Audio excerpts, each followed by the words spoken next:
Okay, we're recording. Welcome everybody to episode 21 of the Scholar Gypsies. Today I am delighted to have Siobhán De Paor as our guest. One of the aims of this podcast was to celebrate and chat with artistic people, our spiritual people, and so to that I'm delighted to have Siobhán here today. She's a poet, a dramatist, ritual maker, and teacher. And I think Siobhán's in Dungarvan at the moment, but she's been based on the Dingle Peninsula in Kerry for many years. She works through both Irish and English, and what I suppose you might say is she's a performative poet, and I'm hoping we will get a few verses from Siobhán before the end of the episode. One of the things that I suppose I should mention from the outset is that Siobhán has kindly agreed to be part of the Tuatha Dé Danann festival that we will be running in Cork from on May 27th and 28th, and we're going to have about 10 different Irish related themes, and Siobhán is the spirit. She's going to try and capture the spirit theme for us at the festival, and it's a theme that I'm really want to get right for the whole weekend. So I was delighted when Siobhán said when Siobhán agreed to take part in it and also to cover that theme for us. So Siobhán, welcome. I suppose for those people that might be looking in and might know who you are, I see you're in a polytunnel, which is the most interesting place anyone's done an interview from. So that's great. I suppose just a little background about yourself and your poetry and kind of where you're at today in your life. I became a poet when the first poem I ever wrote was my mother's eulogy, actually, and she died when I was 32. So it's not something I've been doing all my life, but it is something that has been in me all my life. And like many people, I suppose I had two lives, and I had a career and went to college and did all these things, and then crossed some sort of threshold, realized that my creative expression was totally repressed, and just came into a new iteration then in my 30s, and that was performance poetry, because I am a performer. I love to act and dance and all these sort of many different things. And when I discovered when I started looking into the role of the file in Irish society long ago, and all the functions that the file had, which was not only to entertain, that it was much higher than that, but to record what was happening, to create a mythology for the whole of society, and to also a shamanic role, because the file would not only write about things that had happened, but he would write about things that were about to happen. There was a science of imagery as well, an art of manifestation. So the role went very deep, and the more layers I uncovered of it, the more I embodied it. And so that is the archetype I'm embodying right now, I suppose, and it's very natural to me. And I'm in my power when I'm doing it, Absolutely. So that's the artistic side. And then my cultural function is as an Irish language revivalist, just a revivalist, really, because when you start looking at one thing in the Irish language, you see quickly how it's just connected to all our traditions, and our wild food, and our native sport, and our indigenous rituals as well. And so these four things in particular were, you could say, the medicinal tools that myself and my partner Diarmid had in this journey of soul recovery. And so we did what most facilitators do. We just shared our journey our tools in a particular setting, very wild nature setting. And our approach to teaching the Irish language was through those things and with those things and fit to fuite interwoven with those things. Our own journey back to the Irish language was, it was, it happened when we met. So that mission is very much a collective mission with Diarmuid and I, and it's continued, and that has, that has become then my second calling. It's very interesting there, because as you described An Tuatha, and anyone that doesn't mightn't be from Ireland to listen to the poet, and even in that, even in the difference between the English and the Irish, there's such a lot. The English doesn't sufficiently describe or capture what An Tuatha is. The Tuatha is the way you've described it there, and I feel a bit like our we've lost a lot about ourselves by virtue of the fact that we've kind of lost our language. How would you, or I suppose that's just my own observation on things, but how would you, the Irish language is one that, crops up intermittently in, government or state attempts to revive it.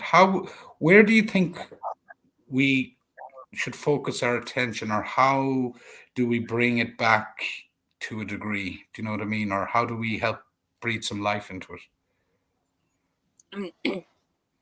I think the first step in reclamation is healing the wound. Irish is part of our genetic memory. It's also part of our living memory because we've all learned it at school. Despite these two very, very strong factors, we don't speak it. Because there isn't occasion to be immersed in it. And because there is a very deep wound. And that wound is as old as the hills, as old as the famine genocide, at least. And recent, and this, the wound of schooling, and that awful way that things are taught, where the joy is taken out of them, that just triggers that older wound. And so the association with Irish is just, it's negative all the way back along. So you have to kind of approach that wound. And if you're not used to approaching your wounds as well, it might just prove insurmountable. You might just, it's just too hard. It's just too hard. And that's the first thought to get rid of, because it's not too hard. It's very doable. And the beauty of Irish, and the very edifying thing in this journey back to your language, is that a little goes a long way in terms of vibrational significance. You don't have to be speaking Irish all the time. This is what I've discovered in this work. You just have to decorate. Vashig the sail o the veil o the biola Chola din an cinenne chun a labhart a hauart tar neis ó an preise, cá sí bio ach broite, tá sí ag fró ach fado froite, Lauri agus varig sí. Lauri, úsáid an gytte build a smuts, matra crank new puke. Just use the little bit you have. The little bit, you see, because the little bit, see, I just put that in there now, and the whole vibration of this conversation. And all of a sudden, like, I'm hardly human anymore. No, you can feel it. You can definitely feel it, like, and you do. And the way you speak English, I know you said it was the revival, or what started with meeting Diarmuid and in your 30s, but I can feel from the way you speak English that you spend a lot of time speaking Irish. I can feel nearly the vibration of the Irish coming through on the way you speak English. You start to roll the R's and things, even in the English. And, rolling the R's, I read that in the Kundalini yoga years ago when I was in India, that rolling the R's stimulates the 64 points of the hypothalamus and relaxes the whole body. Oh, wow. We don't roll the R's in English, but we roll the R's in Irish. So maybe that's why we're all chilling in the Gaeltacht, This is what I talk about with the vibrational significance, what what language and vibration does to your body. We know about sound healing now and vibrational medicine. So it's sound healing, and using and all these, those, that's activating a different meridian in the body, one that could be asleep, and you're waking it up. It does take a lot more energy to speak Irish, and maybe this is another reason why people don't want to go for it, because it does take more energy, but it gives more energy as well. And I believe it gives healing. And when there's the levels of this, it goes very deeply. I think we're only beginning to understand. It's also, when you see what exists in the collective psyche, when you think of collective trauma, for example.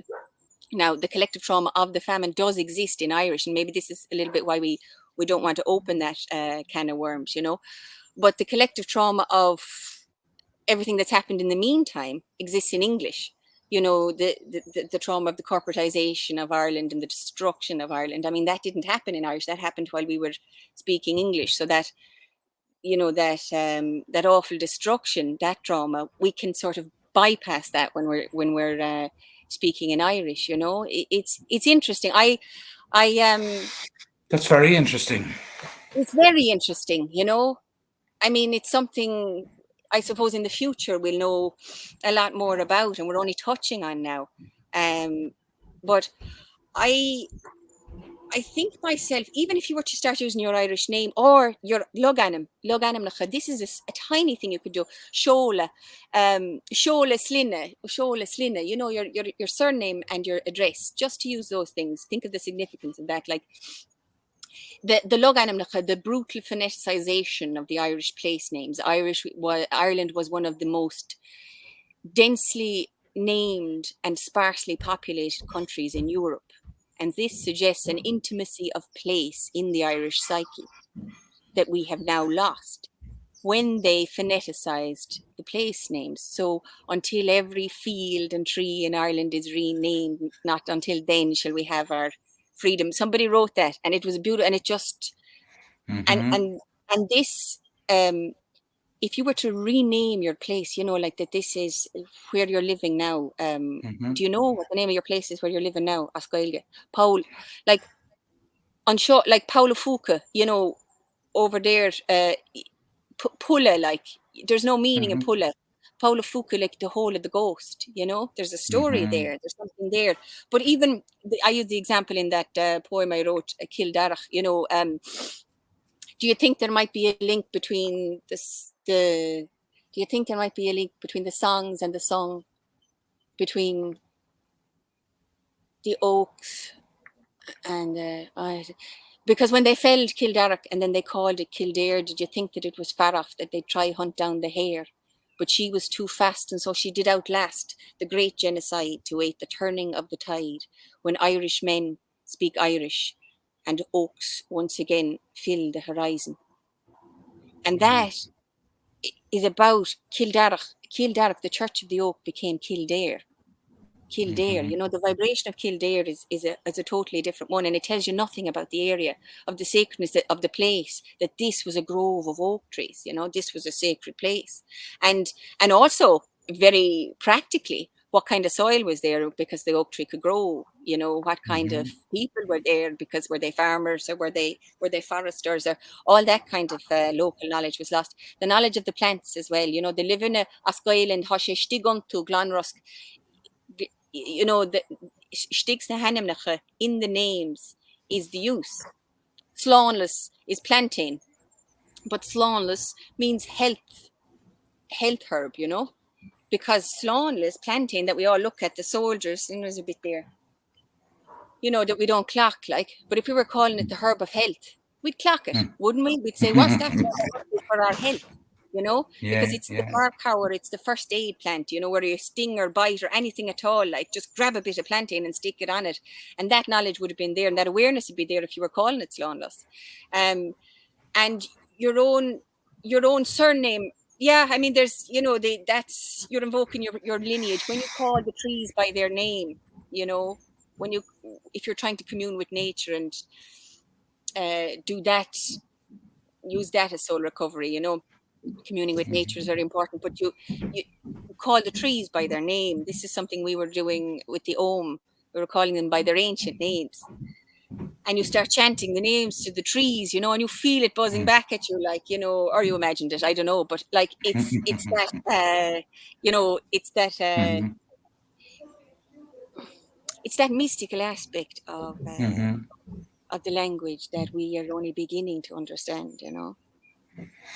And just what you said there, like that's a very simple, what you'd suggest there, a very simple but powerful method is just to start maybe referring to your own town and yourself as Yeah. Gaeilge. Yeah, and leaving aside all the spiritual stuff, because I go way off tangent. No. Those things are very important, you know. Just the simple, but you're right. The what can you do now? And diarit, to say diarit, you're giving a person a blessing instead of saying hello. You know, it's this most simple thing. You know, slán, health. You know, slán, health. Like be safe, be healthy. Slán lat. May you be safe and healthy. Inonad, goodbye. You know. I hope you get a good buy today. You know, in your little existence as a consumer. But I mean, you know, the difference, because I mean, English is the language of the colonialist domination and control mindset. It is the language of that. It's the language of homogeny and corporatization, you know, and all of that. You know, it is also the language of unification. You know, I mean, the world will speak with one voice. So we can go up a level too, and it's all okay. But like, you know, English will, yeah, we have to recognize it for what it is, you know. And I think for myself, you asked initially about the future of Ireland and Irish, and I believe, you know, in the spiritual setting, sometimes I find it impossible to speak English. It just the Irish comes out. Artistically, in cultural settings as well, in these sort of, again, the Irish comes out in nature. When I'm in, you know, when I'm in at the bank and in these more commercial settings, like it feels okay to speak English, and you know, you can have your language of commerce and you can have your language of the soul, you know, and those two things can coexist, and we can be bilingual. And I, you know, I mean, I love English because I'm a wordsmith, and that was my first metal. So I don't damn it, even though I do, you know what I mean? But I it's my first metal, but I, you know, since I found a precious metal, like, you know, I'm that much more potent, you know. Exactly.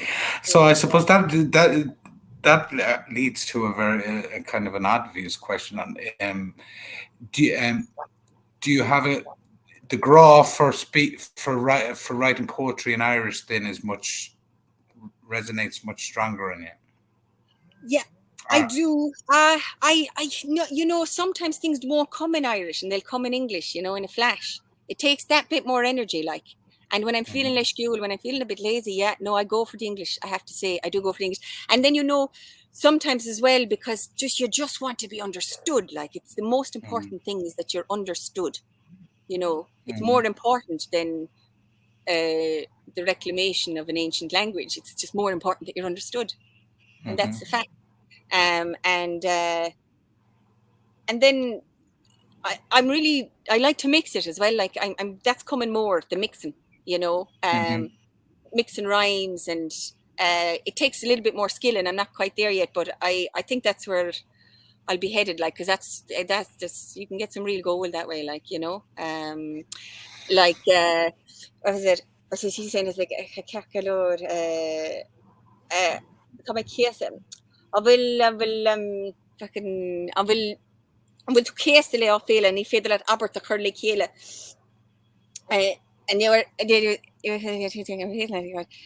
And but you couldn't listen to the motor, and she was such a Gael gore. She made us all feel thick, and so I copied my homework like a good Colleen Glick. Ik den of Dharma Malina Malina Machina Fada. And she said, Cearc galore, ha! 4. Ha! How many hens? As in the city. Oh Christ, that's such a pity. I didn't listen more to the old Montour. But you get the idea. Like, it's just kind of you can actually, I have one there now, which was nice. A nice example. You see, this is it's only as I'm talking to you, I realize the ones that would be nice. Take your time. Keep talk to me there now till I find it. Yeah, I will indeed. One of the things there that struck me to ask in terms of vibrations and your poetry and your journey, how did you Yeah. find the pandemic creatively? Yeah, it was hard. Well, you see, I had my baby, which reminds me of another poem, Oh, actually. Um, yeah, anyway, I'll leave that one. I'll pull that up and we can always go back to it if we need to. Yeah, I had my daughter, and maybe eh, I'll just read that as an answer. okay. Um, Did you hear the latest news? They're saying mass to empty pews, and young fellas got a big fine because throwing snowballs is a crime. I can hardly remember the time before this pandemic pantomime took over our screens and made our rich land mean. And now I'm baby gazing while daily raising these prisons to the ground with my unique sound, informed and out loud, opinions rough but rounded, because she knocks my edges off with her tiny fist curling soft, blurs my hard line with the barest of half smiles. Did you hear? A bomb went off in Beirut, but Jesus, isn't she cute? From the warmth of my bedroom, I'm witnessing the dread doom on YouTube and Facebook, where we have our fates put in technology's cold hands. Your DNA strands are predictably modelled, incessantly coddled on an automated feed, every conceivable need, except what you need, I stop to feed, to meet her needs. And this precedes that Beirut grieves. Who is the co-villain? Who is the anti-hero in this matrix of ones and zeros? An epic drama unfolds with damage untold by a corporate media that folks still believe is a reliable source, and you can shout till your horse ain't not changing the course of this runaway train of thought. I hear her suckle. I re-enter her bubble of milk and innocence. I write notes from the bubble of brewing trouble to disturb domestic bliss. How much have I missed? The animals died in the challenge trials, but don't let this fact slow production of the vials. Antibody-dependent enhancement, and I'm not taking the chance meant you're anti-vax too lax and reckless and all-round feckless with your children's health. Did you hear? Elon Musk is piloting satellites from the McGillicuddy Reeks in West Kerry, and you have to wear a mask on Kilrush Ferry. Did you hear? The Dalai Lama's paying the price of Dharamsala, and he offered up his wrist because there's always a twist in this tale of human kindness, which tells of human blindness. And in the end, the monk was just talk because he balked. Did you hear? And it goes on like that now. I've actually pulled up my... Absolutely stunning. So it was a bit like that. Oh, it was a bit like this. There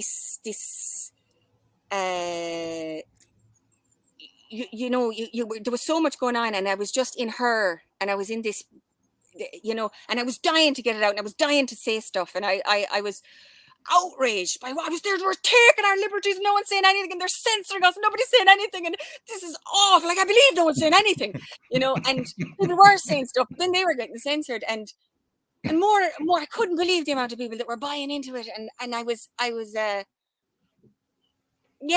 shouting mostly at Dermot.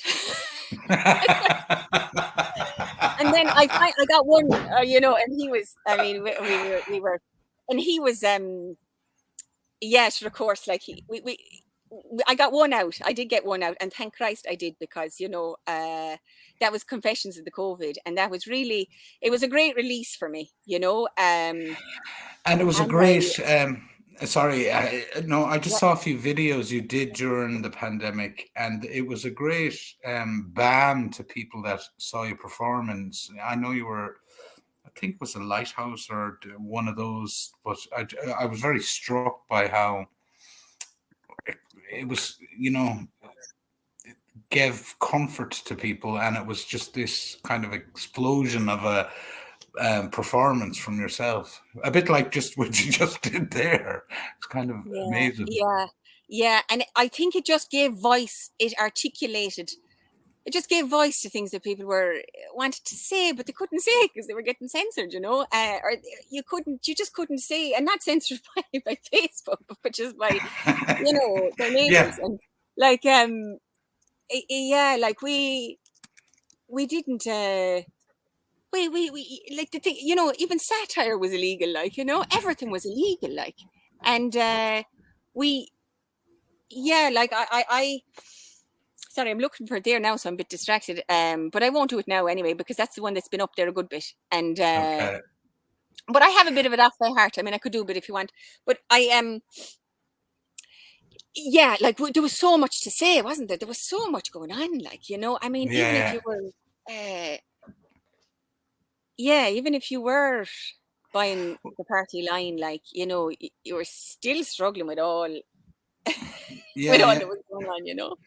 And that's what you're talking about there leads into something that you're passionate. I suppose I don't know if passionate about is the right word, but the idea of conscious activism and Mm, art as art, not war, as a kind of a methodology of dealing with the oppression, and that you can mm, be, you know, in opposition to a dominant narrative. You know, a dominant narrative is the way you put it to me, without mm, succumbing to maybe the super negativity, but the divisive mentality that yeah, yeah. inevitably brings up. That's it. We have to kind of, and that's one thing we've probably all noticed it in, you know, as well in our different grassroots movements, you know, where yeah, like people just get stuck in the anger, like, and in the hatred, and in the us against them mentality, you know. Them that got Hmm. vaxxed and them that didn't, you know, them that bought in, you know, bought into it and them that didn't. And you know, sure, like families, like, you know, you just, Yeah. for me, like there was, I understood after the 5G campaign when I was active on that, that actually I'm better off for my own, for following my own soul's purpose, to go with the resonance with the people rather than the resonance with the cause. Because I was going resonance with the cause. So I Mm. was going, if you're on the cause, if you're on the same page as me politically, you know, I'll work with you. And then even though people you wouldn't kind of, you wouldn't normally, you know, you'd have an aversion to, like, you know, and negative all sorts, like just way into the negativity. You see, you're just getting into the war mentality. It's all about staying out of the war mentality, really, isn't it? You know, because Mhm. ultimately, if we're going to win, like, we're going to kill him with kindness. Like, you know, we have to, if we're going to win, we have to forgive uh, our aggressors, like our trespassers. That's what we have to do. That's what's required of us. It's the highest calling, like, you know. Now we can fuck them out of it first, like, for sure, like, and we have to go through that. And that's, you know, I mean, I'm happy enough to be a mouthpiece for that, like, you know, but at the same time, ultimately, like, you know, ultimately for us to move forward, we have to forgive the bastards, you know, and like we have to, we also have to, we we Well, I also like have that. to, I like that. That's the first time I've ever heard anyone saying, and I like it, is the way you said you have to resonate with the people as opposed to the cause sometimes. yeah, I think that yeah, that was is. a learning. Yeah, that's it. See, that's probably some real wisdom, because I actually learned that, you know, and Ah. yeah, it's very important. The relationships are incredibly important. The people that we surround ourselves with are integral, more as important as the environment, in us realizing our work, you know, and contributing the way we're supposed to contribute to the world, you know. And I if we're causes are everywhere, and the needs of the world are great, the needs of the world are numerous and many, and you know, so what's rare is those special relationships where you have worked together and you can realize great things together, you know. Those things are rare.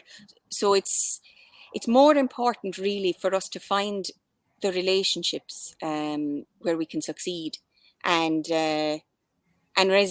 resonance in that. And I think that's if we do that, we'll actually all be better off, you know. I see some people kind of buckling under the strain of trying to keep it together, trying to keep it all together, like, and I I was that person trying to keep it all together for the campaign. If we divide, then we're not going to win. And there's a certain level of conflict that has to be overcome. But if there's dissonance, if there's continual dissonance if there's dissonant elements, then go elsewhere, move that, get rid of that. Like, we have to be clear and cut those things. It's because it's all about contribution, and it's all about, at the end of the day, it's all about your contribution, your specific individual contribution, And I don't believe that we are required to suffer in our contribution. I believe that we will increase in our contribution, and nothing else, actually. We'll expand, we'll be happy, delighted, all of it, So if you're suffering for the cause, I'd ask a few questions, Well, what you're saying there kind of tallies with my own tin pot way of going about things. Is kind of gathering towards the energy that's complementary to you, in people's energy as opposed to people's, maybe, I don't mean not always, but their energy as opposed to their words, and what that creates then in a little community, or even 3 or 4 people of the same energy trying to create, has its own light, and it shines. The more, I suppose, the power of that light then is what brings people in to see what's going on here. Maybe we should, That's it. Because people don't join a cause; they join a crowd. Like if there's a magnetism that comes from a core of a harmonious core, a group of people, and yourself when you see a group at the corner at the party, and you just want to go towards them, like, because they're all old friends, like, and they're just loving each other, like, and then, but if you see a whole lot of, if you see a particularly disparate group, like sometimes on the side of the road with a 5G poster, there's aversion, like, and that's natural. That's natural for human beings, because we just, we're shallow creatures. But I do believe that human conflict is necessary. I do believe that conflict is necessary, and conflict resolution is necessary. This is very important. I don't think we should be running away from relationships just because there's conflict. Absolutely not. In fact, I don't think there's any relationship out there worth its salt that doesn't have conflict. The intensity, we're not running from the intensity. We're listening to the body, like, you're listening to the body. It's all about the listening at the end of the day, the discernment, developing that discernment to listen for the deeper inclination that will steer you right and steer you maybe away from the cause. Wow. Yeah. No, I very much like that idea. You were just talking, I suppose, you were just, when you were going through your poetry about when you were given, you had your daughter during the pandemic, and that whole experience. And one of the things I know you're interested in, especially in the contemporary sense, is this kind of suppression of the mother, or maybe the feminine, but I don't know which, but the mother, and maybe to talk a little bit about perspective, maybe then the perspective of women's rights in the modern kind of world.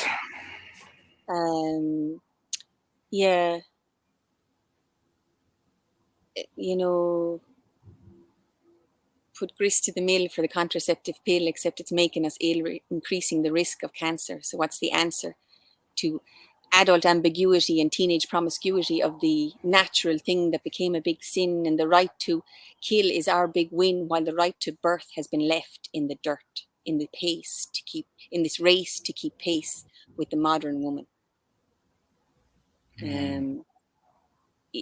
That's to talk.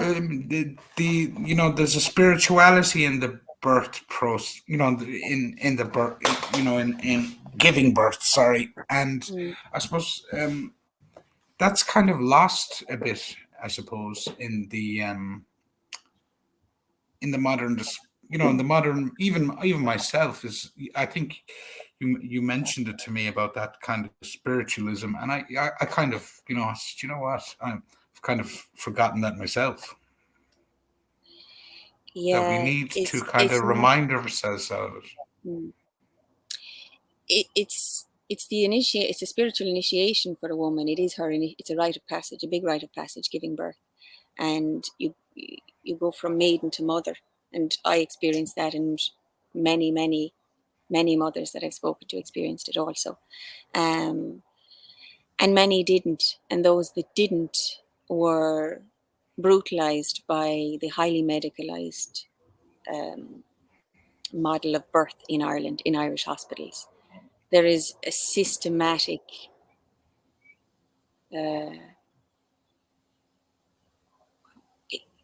brutality being I don't, maybe, perhaps I can't use language too strong. A sort of an obstetric rape is what one woman called it. And it probably isn't too strong, actually, for a lot of women's experience, what they go through inside an hospital. And we've normalized it and come out saying it's grand, because you've just experienced becoming a mother for the first time, and the beauty and the joy of that experience sort of puts a balm over what you just went through in your labor, which was a sort of an invasion of you. Fetal monitors, strapping down, IV drips, this intervention which causes a domino effect. So physiological birth is birth that is allowed to unfold naturally, where the baby actually, at the end, it climaxes with the baby spinning out without any pushing, just ejecting from the womb, from the vagina. And this is physiological birth. And this is what every woman should be able to have, and uninterfered with. And this is a natural birth. What we call natural births in hospital are not, because they're not physiological births. They are births that didn't require medical assistance. But they are interfered with. The syncytocin, artificial oxytocin, is injected into a woman, even if she's had a natural birth, is injected into her to deliver the placenta. The syncytocin interferes with the body's natural production of oxytocin. The body floods with oxytocin right after the mother gives birth. This is the love hormone. It is responsible for all the birth process. And the moment that it releases the most is not the moment of birth, but it is in the delivery of the afterbirth. And this is because nature, in her great genius and wisdom, floods the mother with love for the limbic printing. The limbic printing is the first 30 minutes of the child's life, where it's neurolinguistic programming of its referential, its frame of reference for the world of what love is created. And it is created in a bubble of mother love. So this is what we are to be this is what nature has designed us to be programmed with from the word go, a feeling of being loved by a mother. And the mother feels it. You feel it in your birth. Why these people who've never cried in their lives cry tears of joy? Because why this biophysical thing happens? Because of the oxytocin. Now, about 98% of women in hospitals, 99%, are injected with syncytocin after giving birth. So when the syncytocin is injected, the body that doesn't produce oxytocin. It cuts this. Mm-hmm. Now, love prevails. Women prevail. We prevail, and we bond with our babies regardless. Regardless, we bond with our babies. Despite all of this, we still manage to flood them with love. But can you see what they're up against? Can you see what we're up against? And Yeah. what we think is a good birth is only a fraction of what it could be. Labor is ecstatic birth is what is ongoing, is what is available to us in the correct conditions. If we had a home birth service, but we don't have a home birth service because it's being destroyed. There's no home birth element. There's no community home birth element in the training of midwives in Ireland. They all learn how to be midwives in hospital settings. So essentially, they learn how to be assistants to obstetricians in a ward. They don't learn how to deliver babies at home to the mother. You know, and so the few home birth midwives that we do have in Ireland are all trained abroad, are all trained in the UK mostly, and then they come back here. So there's that lack of connection there, and so what you have in Ireland is a showcase for a medicalized birth model. And this is not from me, this is from AIMS and the wonderful work they do, the Irish Maternity Action Group. And they've surveyed women, one of their surveys, at least 30, perhaps 40% of women said they would like to give birth at home. And the statistic for the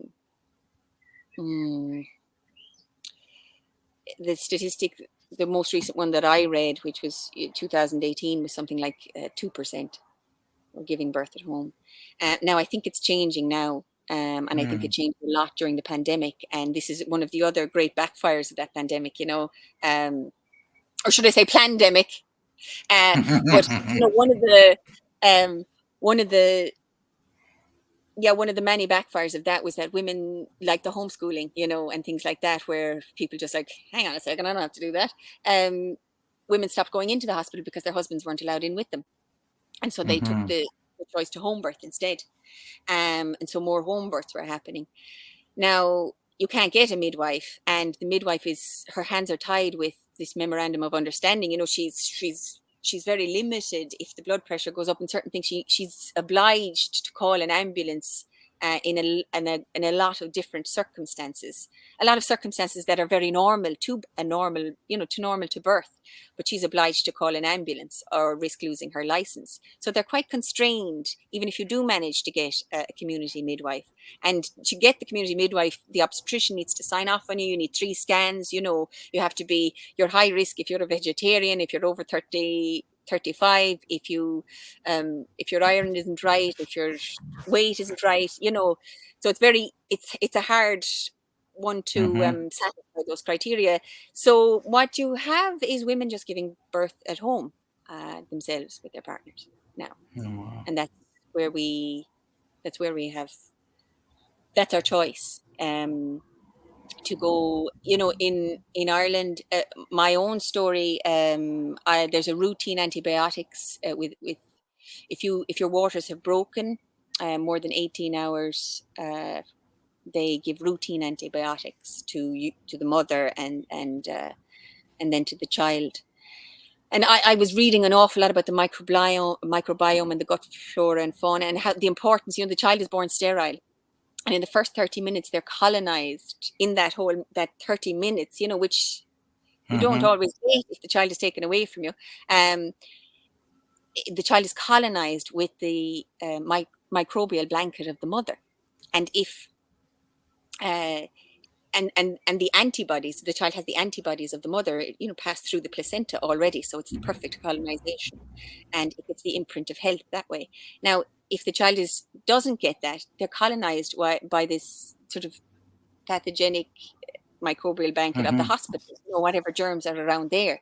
So it doesn't, the microbial blanket, the blanket of the mother's mucus wrapped around him, and they clean the baby first. So we get to get the baby clean. Well, they don't do that anymore, but they sometimes do. In certain hospitals, it varies. I've heard people still, it's still being done. The cord is cut. The child is born with a third of the blood still in the cord, and they cut my son's before it had stopped pulsing. And then they were saying, "Oh, he looks a bit blue." And I said, "Of course he looks blue. His blood is still in the umbilical cord." It's heartbreaking. They cut it immediately. They're supposed to, we're a friendly, we cut the cord after it stopped. We wait about 4 or 5 seconds for the cord to stop pulsing. They'll give you your 4 or 5 seconds, and throw away your placenta unless you ask for it. Right? And I mean, I had to fight off so many, I don't want this injection. I don't want this injection. And I'm in the throes of labor now, and I have to refuse every few seconds. I have to say, I don't want it. It wasn't enough for me to say something one time. I had to refuse it repeatedly, over and over and over and over again. I had to say, I don't want the fetal man. And they, you know, I know that, no, thank you, no, thank you. And trying to just, you know, protect the integrity of what was happening, like, you know. And I was so well informed and so well read, you know, that I knew that all of these interventions did more harm than good. And I knew that they should only really be used in life-threatening cases, you know. So armed with that and, you know, a healthy distrust of the system as well. Like I, I had a natural birth, and my son wasn't, you know, wasn't touched, nor was I. But I mean, they called Tusla on me for my troubles, Oh, because I really? refused the antibiotics. And I think he was a couple of hours old when Tusla was coming in the door, you know. And Wow. it was, yeah, because I refused. And I was quoting, you know, Michel O'Dent and all the people I'd read about the microbiome. And I was like, it's the microbiome, you know, the antibiotics will wipe out his microbiome. He'll have problems in his gut flora. To give a baby, a newborn infant, before he even had colostrum, the mother's golden milk, before he had a chance to get that into his gut, they wanted to put antibiotics. Antibiotics means anti-life, like it wipes out. So, and you know, it's children who get antibiotics, like routine antibiotics at early and they have gut, I mean, there's serious gut issues. And of course, we know so much about the gut brain and everything now, you know, it's, yeah, it's a chronic, you're setting them up for chronic disease later in life, you know. So these are all things that are just normalized and just accepted. And, you know, you know, there's a, And how did when Tusla came in? Did Tusla come in, and how did that work? Like, how they on were what very nice. basis In fact, they can were embarrassed. Like the woman was embarrassed that she was called. She was embarrassed to be there. She's like, I'm sorry, because I was the only person that there is that? breastfeeding, like, you know. I mean, there Yeah, was yeah, no order on the bottle. Like, I mean, they should have been called Tusla. No, but I mean, no, it's in terms of, you know, and I was, it's obscene, really. It's this, you know, this backwardness. Like I knew I was protecting my child, like, you know. And then the social services were called, you know, Department of Protection. You know, it's that double speak. Hmm. It's that double And speak. but you have to be really strong to, which you obviously are. But you have to be like in the in that vulnerable moments Mm, after, yeah, mm, mm, mm. your child is born, to be putting You that need a kind of defender coercion. beside you. Like, yeah, you need. I Yeah, had Dermot defending me, like he had my back. Like, yeah, in okay, fact, he was yeah, physically well, holding them back when the child was born, because they were trying. They said this is an emergency birth because the waters had ruptured more than 18 hours. But it was previously, they just changed that from 24 hours.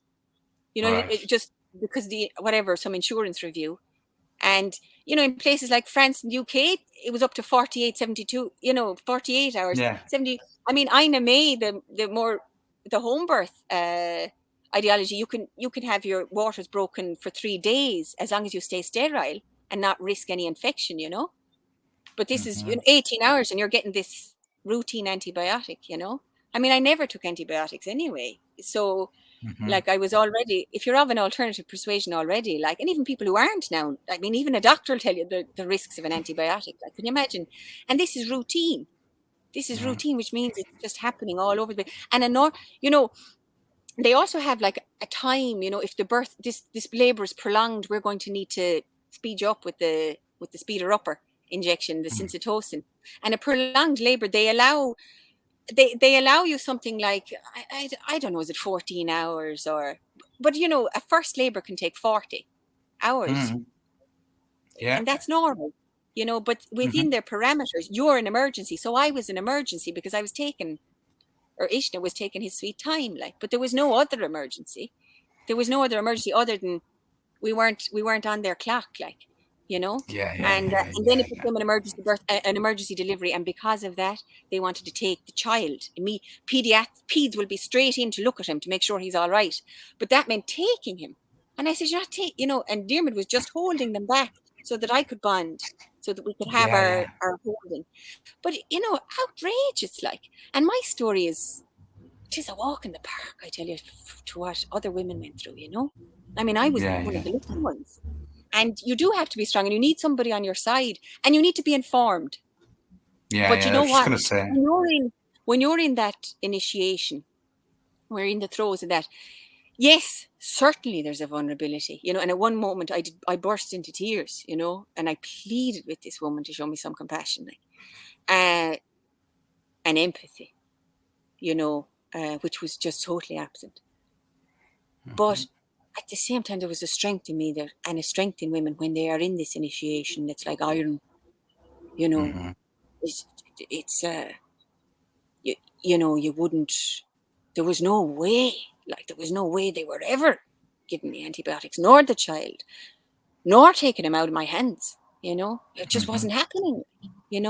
And yeah, you find that strength, and then you see as well that that's everything happens for a reason. I wanted to give birth at home. It didn't happen, but I also got to see and understand very much, and understand what women go through. And so then that gives me my role as an advocate. Otherwise, I wouldn't be one, I suppose, Oh, So in Ireland, yeah, in Ireland at the moment, more and more women are choosing to birth their children alone. And some people think that this is a terrible thing and it's dangerous and reckless. And I believe the opposite. I believe that the safest place that you can birth your child is at home, in your own home, with your own mm-hmm. instincts. So much the better if you have a birth keeper and a witness there to support you. So much the better. I would that we had that. I would that all Irish women had that. But we don't. And in the absence of it, we have to become self-reliant, and we're really called to a very brave thing. But I've had 3 friends, and I've had friends who've done it, and they all the joy and what they experienced, in comparison to my friends who've given birth in hospital, it's incomparable. It's Mm-hmm. incomparable. And so I suppose I wanted to make this point. I wanted to say it to women who are out there and who feel pressured and like they're losing their authority and compromised by the system, by the doctor who's saying you have to do this, you have to be induced because you're at 40 weeks and you don't have to do anything. We have the authority. It's not illegal for you to give birth to your own child. It isn't actually, even though they'd have you think that, But you how? know. Yeah, you see, but I suppose that's why many of us have found each other. So, in terms of, I find it outrageous how it would be anybody, how anyone would think that giving birth, you're allowing a hospital to, you're inviting a hospital into your birth. It's Mm, every woman's right to mm, give mm, birth. Like, do you know what mm, I mean? In mm, the mm, sense that, mm, and it's just like it's every person's right to say no to an injection of any type mm, or form. mm, Um, mm, and yeah. one of the things there that you raised, when you're, it's a kind of, you're standing up for your child, and you've got all the information.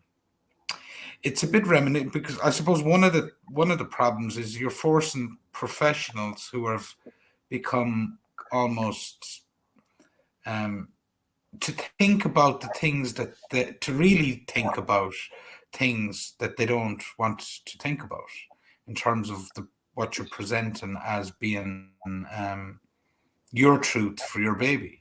And mm, you know the protocols that they put in place, that suddenly you go from 18 hours to 24 hours or 48 hours, is like, there's no science, I don't know what mm, scientific thought is in that, mm, but uh, it's almost like forcing reducing timelines like that is almost like forcing people into medicalization, the medicalization of their offspring or their babies. Yeah, and quantifying and measuring, and when you go in there with the sort of mindset that I went in there with, um, I encountered extraordinary hostility where I would have expected just kindness, normal, from the midwives and the obstetrician, and I filed a complaint and I went through all the procedures as well. They offered me mediation, but it didn't realize, but it wasn't the hostility because I challenged their whole raison d'être, their whole That's why they're procedure. hostile. Yes, because it was either everything that they believed in was a lie, or I was a lunatic.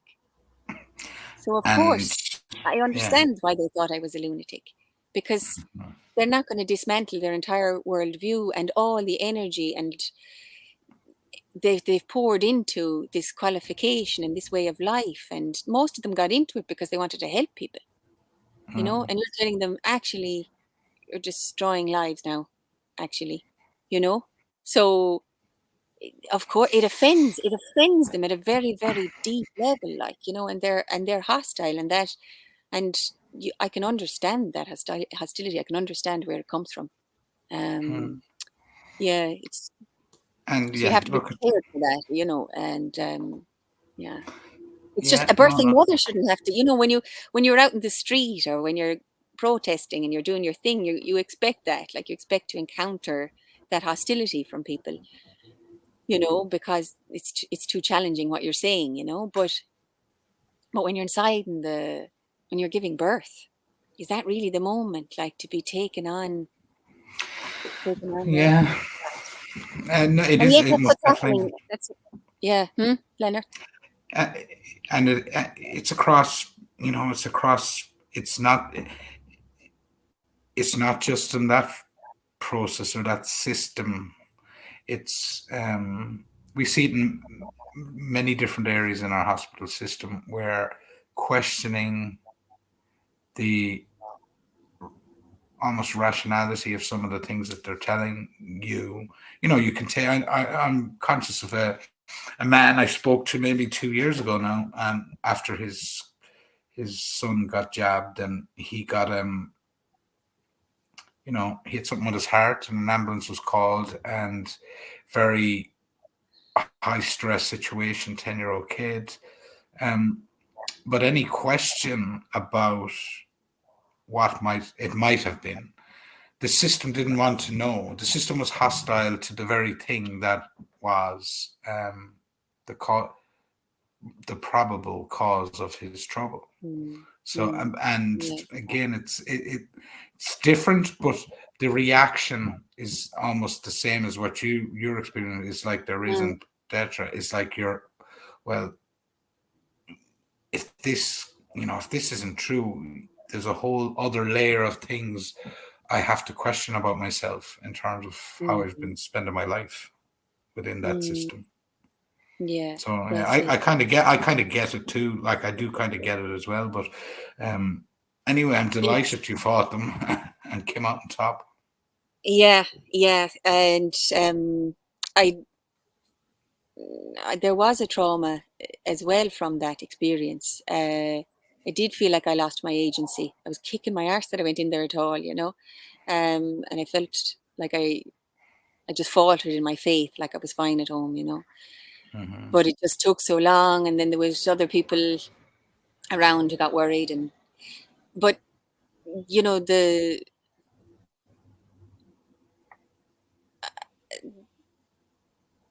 forgiving them was part of healing the trauma. Accepting them was part of that. And you understand trauma is, it's when you lose your agency as well. I Absolutely. think there's so much postnatal depression. I think much of this just comes from birth trauma. When we do hypnosis, the most common, they say the psyche just goes to the most painful, the most the most painful part. So you immediately regress to the most painful. And experience. so many in hypnotists report that the majority of people go to their birth. So many people go back to their birth, you know. So there's Yes. so much birth trauma in us, so much birth trauma, and that limbic reprinting they do now. There's where you can reset that. There's a therapy where you can reset that half hour, you know, reprogram the mind to believe in love. And yeah, I it moves outside of reason. You see, when you're dealing with belief systems, you're not dealing with reason or science, or you know, you're not dealing with reason anymore, because I was being totally reasonable. I was making very reasonable sound arguments, you know, backed by good literature. And but it doesn't Mm-hmm. make sense when it doesn't. Yeah, you realize that, you know, you're dealing with belief systems here. And I Mm-hmm. suppose for the future, our future is, we just step away from that system now. We just step away, because there's no reasoning with it. There's no changing it from the inside. There's no, you know, that became clear. And I think the pandemic, like you said, what people experienced with the vaccines is what similar to what I experienced, because the pandemic just showed, um, it just showed what was already there. It was the time of exposing what was already there. Things came up and were exposed, and they were brought to the light, which was ironic, because they were trying to hide everything. But everything, it was a time of exposition, a big exposition, Mm-hmm. you know. And it was also a time of separation and ordering, you know. And it was necessary, I suppose, for us to build on our future as, yeah, as an alternative. That's Pardon. that's a good way of talking about it, actually. That like it was a it exposed it exposed our society in a certain sense that we, you know, and especially Irish society in comparison to many other, you know, other countries and other territories or whatever. Um, Mm, mm, but maybe part of it then is the idea of, you know, I like the idea of what you said there about stepping away, or mm, but stepping away to create something that might be healing in itself. Like the one of the issues, or one of the things I think I'll spend a lot of time thinking about is, you know, well, what would success look like? Would success just be, and I like success to me wouldn't be getting rid of every single politician and replacing them with, you know, even if they replaced them with everybody on our side, in a sense, I'd be like, well, we're just refilling the same system, and we'll mm, eventually end up where we were again. mm, mm. In that Yeah. something new, although I have no I have no solutions either, but um, Mm, that there is something attractive about the stepping away part and creating, even in small ways, to do something different that people would be you know, people would resonate with, and mm. maybe join you at some stage on the journey. Yes, absolutely. We localize and we create a localized governance, localized communities, localized food supplies, localized currency, um, and we homeschool our children. We create birthing centers. We train our own midwives where they, you know, that there's already all that knowledge, all that skill is all available. There are defectors daily, you know, because human beings can't work under these conditions, you know. It's so the first casualty of the health service is the doctors and the nurses. The first They're the first casualty. They're the ones that are suffering. The first casualty of the education system is the teachers with the burnout, you know. So those people are defecting. They're doing their healing. They're the bridge, you know. they're Hmm. they're transitioning. And then there's the people, we're all at different stages, I suppose. You know, there's the people out ahead, the Ceann Rodí, the pioneers. You know, there's the second generation hippies who didn't grow up with any of this trauma and are already raising their children in the hills, like, you know. And then there's us who kind of grew up in it and had to heal it, and they're coming out. But we can, you see, every man can speak to the man behind him, you know, and then my message will resonate, like, because I was in that system, my message will resonate with women who are in it, you know. And and yeah, we just start deserting en masse, basically. Because the thing is, the thing is, it's you know, there's a lot of, yes, there's a lot going on. Like, there's an awful lot going on. The things are already being built. The examples are already there, you know, and people are doing it. It's not illegal, you know. It's legal. Like, it's, you know, it's we have No. yeah, Yeah. we have the permission. We have the right, like, you know, we have the right to Yeah. do these things. We've almost forgotten our own rights. Like, you know, What? it's like, are we allowed to walk up there? Like, you know, and I think these communities will start to form, And they're and forming, and we both they're know forming. they're forming. Yeah, we both Yeah, know that. more and Like, more. but So, yeah. and then they will grow, and then they will, you know, become Cluck Jordans, and you know, they'll become more mainstream, and perhaps they'll get co-opted, but there'll always be more coming in at the fringe. And that's how the movement works, isn't it? We're on the fringe now. We're on the fringe, like, you know, but we're heading for the center. I believe that. It just, it's the only thing that makes sense to me, even though everything, there's like signs that we're going the opposite way. There is, but there's a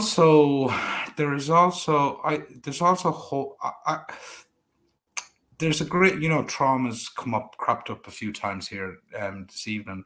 There's a great trauma in the people that did what they're told, that has not been discussed by themselves or by their you know, by the government or by state bodies. But I sense there's a trauma, an unspoken trauma in the majority, we'll say, you know, and it comes up in things like, I know of a business, and like, I know of a place about that lost maybe half its staff last year. Like, a good professional jobs, and the people in the jobs were, the type of position was, yeah, it was the type of role that was majority women. Okay, and within the space of 12, like, this business has never seen turnover like that in a year. That, like, half of them left to go pursue something else, and, you know, there'd be all different reasons for why they did it, but at the center, I think there's that that's an output of a trauma from the pandemic. Maybe not a trauma, but maybe a realization of from the pandemic, that there's more to life, or there's this, you know, the path I'm on, I want a different one. So I do think, while that, you know, totally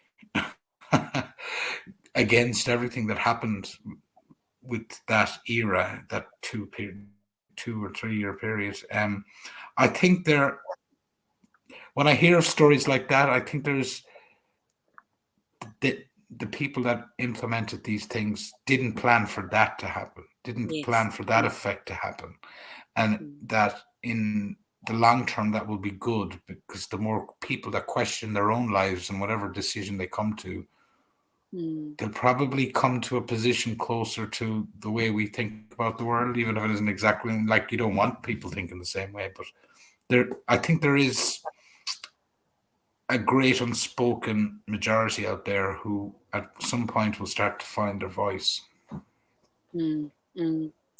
That's it. I mean, the most carefully laid plans, like, you know, but there's no accounting for human spirit. There's no, you know, we are the deciders of our own fate, and as we are the masters of our own fate. And when we remember that, the whole blessed thing will backfire, you know, because there's fellas, you know, because whoever thinks they're in charge isn't really. You know, if you believe in God, like, then, you know, whoever thinks they're in charge isn't.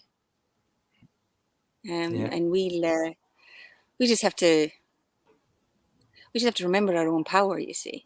And that's why there's such a concerted effort to separate us from our power, to traumatize us from the minute we're out of the womb.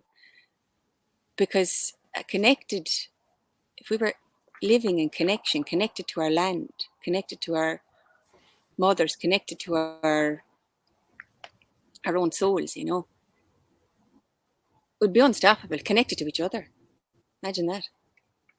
So there's a concerted effort to keep us from that, you know, but we will prevail. Absolutely. Now, I wanted to ask you, the time's been just flying by here. So, but I don't want to forget this. But one of the things we didn't get a chance to discuss so far is that you're a celebrant, but it thematically ties into what we've been talking. Is you're a celebrant of rites of passage occasions, the Celtic Wheel Fire festivals.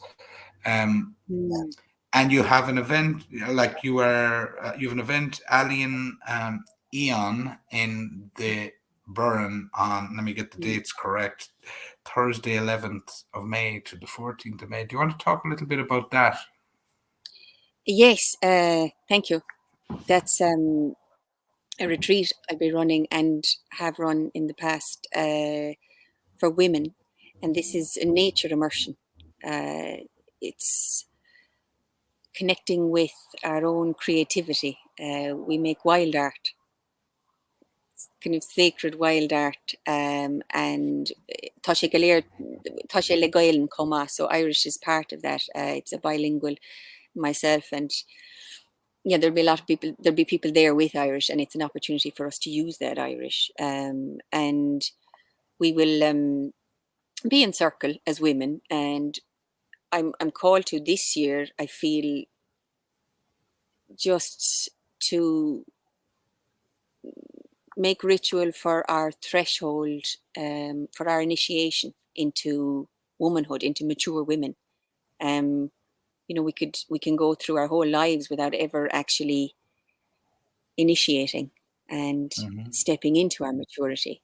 And once we start to heal ourselves and heal that inner child, we become able for that possibility. So we're still in preparation, and I'm still in preparation myself, you know, but it's to take the steps we need, and that there'll be, I suppose, a self-designed ritual around that. There'll be poetry, le Gaeilge, myself. There's a workshop where we write poetry, tune into the plants, use them as our inspiration. Carol will, the other facilitator, she is a wild food master, and that's the food will be wild and wholesome and local. She will also share her process on natural building. She's an off-grid pioneer. There's another woman, Michelle from Tang, and she makes art with nature, and she does wild weaves and makes pots with clay from the riverbeds, and that, you know, so that we'll be kind of the three guides, and we camp, and we'll light the fire, and we live simply, and it's just to be very much connected with nature. And that's why we're making it the 3 days as well, because I think in those 3 days you can slow down. You know, anything less is, you know, you're not getting into it fully, you know. So that's what we're doing. And I think the being in nature is a very important part of it. So that's what we're, and if there's 5, I have, it's 2/3 of it are full. So 10 women have already gathered. Some good women are there already. So if there's 5 good women, and I'm not sure if there's 5 good women watching my Scholar Gypsies, but hopefully. There's 5 good women. Will you send me, if you send me the links to the event? WildIrishTreat.ie is the website anyway. That's our website. So there's some, but yeah, I will do. Yeah, and And I'll then put it in the description of this video. I suppose, lastly, Siobhán, I would just briefly, because how on the what we're going to be doing on the Tuatha Dé Danann, had you any thoughts on that in terms of, you know, this? I think you've captured an awful lot of what I'm hoping to capture in the way you've spoke, the spirit of the way you've been speaking, while we've been chatting here. But had you yeah, any actually, ideas? it's been very spiritual. I didn't. You never know when you sit down, like, you know, because didn't intend. But I I think it's crew, isn't it? Like it's the peeps, like, you know, it's the lads. That's I'm just thinking, you know, that community that formed in the lockdown. That's who we are, and we're the pioneers as well. It's for the pioneers out there who are yeah, looking to create an alternative. That's who's coming. So that's who I'll speak to with my poetry, and I feel like I'll yeah, I'm invoking our archetypes, you know, our archetypal selves, not to be afraid to step into that. You as record keeper, you know, you as truth herald, you know, you are this, Jerry O'Neill, like, you know, Shasuas, be the Ládracht, be in the Leach, be that hero, because that is what you are, by, and you're doing it, like, you know.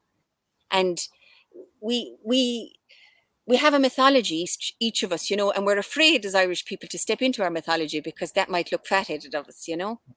And that keeps us small, and that's what makes us kind of conformist as well. But there's another side to us, and you see it as well in the community. They're very colorful, like, you know, we like to dress up and we like to embody, We don't. you You know. never have a you never have a you never have a dull conversation. I would say that anyway. Yeah, yeah. And there's so much creativity, and there's so Absolutely. That much, was you know, and that's what you're doing. That's why you're doing what you're doing, because it's like, okay, let's this is what brings us together. This is something we can all share. yeah. And I believe that art and, you know, beauty, you know, truth is beauty. What is truth? We are fighting for the truth, like, so. But where's No. the evidence of that? The evidence is in the beauty, because truth is beauty. And so we're coming together to make something beautiful happen.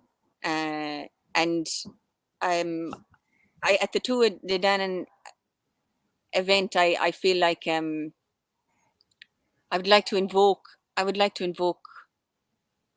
the Ireland we're going to create, Yes. in each of us, you know. That sounds perfect. I would say we might. I'd say we might wrap it up, Siobhán. But do you have anything you want to say that I didn't ask you, or is there anything else you wanted to say? No, I mean, would you like? I'll finish on a poem, I suppose. Brilliant. Yes, And absolutely. yeah, it's kind. But you know what? After what I'm just saying, I might just do because, well, it's always about choosing them, isn't it? You know, Jeremy. Yeah, it's a big man here. Well, this is one I've actually never. We are close. We just have to believe we are close. We just have to conceive. We are close to the golden age of the Shekinah, when the prodigal son will come home to his dad.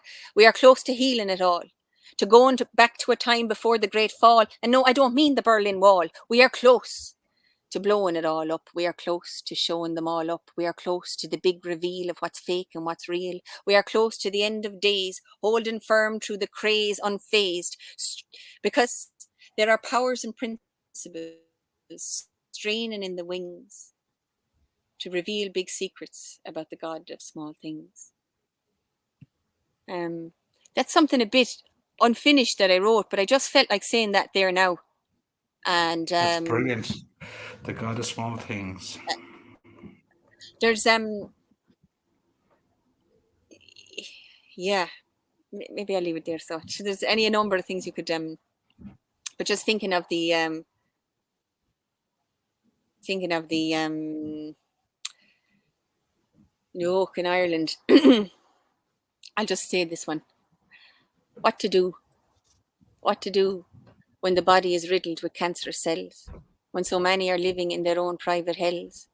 When the bandage solutions invariably dissolute one's faith in charity that deepens disparity and stays mum and numb on the root cause of endemic flaws?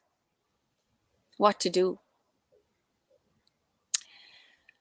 When the critics made a meal of your soul's offering like a child proffering, rejected and dissected and then perfected into an image that pleases the village? What to do? When the needs are so great and the wound is so deep, will the grief ever wake the hound from his sleep? To swallow the ball, to serve the king and swallow the ball, to become Cú Chulainn by risking the small. Seek not policy change, but a paradigm shift, not a broader range, but a simple fit. To get to the root of this rot, return your loot and take your lot and walk naked to Tara. And then sunburnt onto Ishnach and draw there a circle and invoke ye the Mishnach that is your heritage, ye old-time heretics and resurrected martyrs in circles drawn and quartered. The Celtic wheel around life's cross will meet the need and restore the loss of a matricide that almost succeeded, of a warrior's pride that nearly seceded in a cultural sleep that is but 4 days deep. Because on the 5th morn is Cú Chulainn reborn.